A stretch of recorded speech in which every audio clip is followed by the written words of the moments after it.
هەرێمی کوردستان بەناو هەفتەیەکی ببوورە وامزانی ڕادیۆیە تێپەڕ بوو. ئاگام لە خۆم نەبووە لە خۆم قسەکردم زای ڕادیۆ شتە.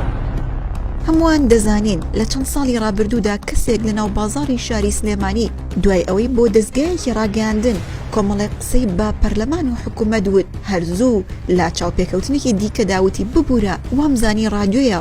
ئەم حکوومەتەوە قەزافی لێ بۆ چۆ ئەچیە ڕۆژی نەهاتەوە بابێ نەر و ماز بە وعدەی خۆی پەرلەمانم بۆ چیە بەخوا لە بینی دوو کەوانێ. ئاگام لە خۆم نەبووە لە خۆم قسەکردم زای ڕادیۆ شتە. لە تەواوی قسەکانم پەشیمان و ئەگەر بمزانیایە کەناڵی ڕاگەیاندنە ئەوە ئەو قسانم نەدەکرد. هەفتەی ڕابردووش لای کەسایەتیە سیاسیەکانی هەرێمی کوردستان هەفتەیەکی پڕ لە ڕادیۆ بوو. بە نمونە پۆستەکانیان دەسڕیەوە یاخود لەو قسانەی کە کردبیان پەشیمان دەبوونەوە کە هەندێک جار بە وامزانی ڕادیۆیەش قسەکانیان کاریگەری خۆی دەمایەوە. هەر بۆ بیرهێنانەوە لە سەرەتای ئەم هەفتەیەدا کەسێک بە ناوی نایف کوردستانی پۆستێکی لە تویتەر کرد و نووسی ڕێزم هەیە بۆ مەرجای عەرەبی شیعە عێراقی ئالولبەیتین، بەڵام لەگەڵ مەرجعیەتی هندی و فارسی دانیم کامە بەست لەی سیستانی بوو. هەمووان دەزانین نایف کوردستانی هاوڵاتێکی ئاسایی نەبوو، کادری پێشکەوتوی پارتی بوو. هەرزوو کوردستانی پەشیمان بوو و داوای لێبوردنی کرد و دواتر وتی هاک کراوم، بەڵام عوزرەکەی دادی نەدا و بە فەرمانی وەزیری ناوخۆی حکوومەتی هەرێمی کوردستان دەستگیر کرا، پاشان وتی دەفع کرا بووم. خەفەتی دەرنەچوونم بۆ پەرلەمانی عێراق کە کاندیدی پارتی بووم لە نەینەوا و یەکێتی ئەو پەنەیان پێداوم کە بۆ هۆی سوتاندنی بارەگای پارتی لە بەغداد.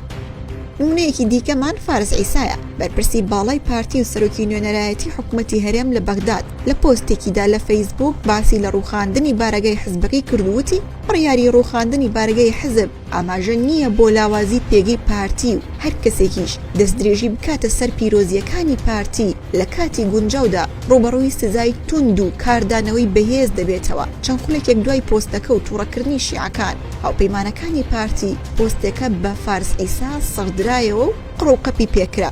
دیارە ڕادیۆکە هەر لای پارتی نەبوو. شەوی ڕابردوو ڕزگار حەمان ئەندامی مەکتەبی سیاسی یەکێتی نیشتیمانی کوردستان و ئەندامی شاندی دانوستانکاری یەکێتی لە بەغداد لە فەیسبوک نووسی سبەی زەماوەند دەکەین. ئەمیش بە هەمان شێوە چەند خولەکێک دواتر پۆستەکەی لابردوو وایزانی ڕادیۆیە. ڕادیۆکان لە ناو کەسایەتیە ئاینیەکانیشە، بە نمونە شێخ نەهرۆ کەس نەزانی ڕێبەری تەریقەتی قادری لە تۆمارێکی دەنگیدا دەڵێت دەبێت شوێنکەوتوانی تەنیا باسی پێغەمبەری ئیسلام و عەلی کوڕی ئەبی تاڵب و کەسانی دیکەی وەک عەبدولقادری گەیلانی بکەن، نەوەکە کەسانی وەک مەعاویەی کوڕی ئەبوو سوفیان و کەسانی دیکە. کاردانەوەی زۆری بە دوای خۆی داهێنا و تەکیەکەی شێخ نەهرۆ کەس نەزانی هەرزوو ڕاگەندراکی بە پەلەی بڵاو کردەوە و نووسیان هەموو هاوڵان خۆشەویست و نوری چاومانە. دیارە بەشێک لە هۆکاری پەشیمان بوونەوەکان هەڵای سۆشیال میدیان. بەنمونە شاسۆر عەبدولواحید هەفتەی ڕابردووە ئەندام پەرلەمانەکانی ناردەهۆڵی پەرلەمانەوە بۆ دەنگدان بە کاندیدی سەرۆکۆمار و وتی خۆ ئێمە پاشکۆی یەکێتی و پارتی نین، چاوەڕوانی ڕێککەوتن و ڕەحمی ئەوان بکەین. کەچی هەر ئەم کاکشاسوارە دوێنێ بایکۆتی پەرلەمانی دانیشتنی دەنگدان بە سەرۆکۆماری عێراقی ڕاگەیاند بە بیانووی جێبەجێنەکردنی حەوتە خاڵەکە کە هاوڵاتیان پێیان وایە هۆکارەکەی فشاری سۆشیال میدیایە. 48 ساڵ لەمەوبەر و لە تەمووزی 1874 گۆڵیملۆ مارکۆنی یەکەمین شەپۆلەکانی کارۆموگناتیزی بۆ داهێنانی ڕادیۆ دۆزیەوە و خودی ئەویش داهێنەری تروسکەکانی بێتەلە. ڕادیۆ بە مەبەستی گواستنەوەی زانیاریەکان و وتنی ڕاستیەکان داهێنرا، کەچی ئەمڕۆ لە هەرێمی کوردستانە وشەیە بۆ پەشیمانبوونەوە و داوای لێبوردن بەکاردێت وەک بڵێ گەڕۆکسارەکە نەبینین ڕاستیەکانیشمان لێون دەبێت.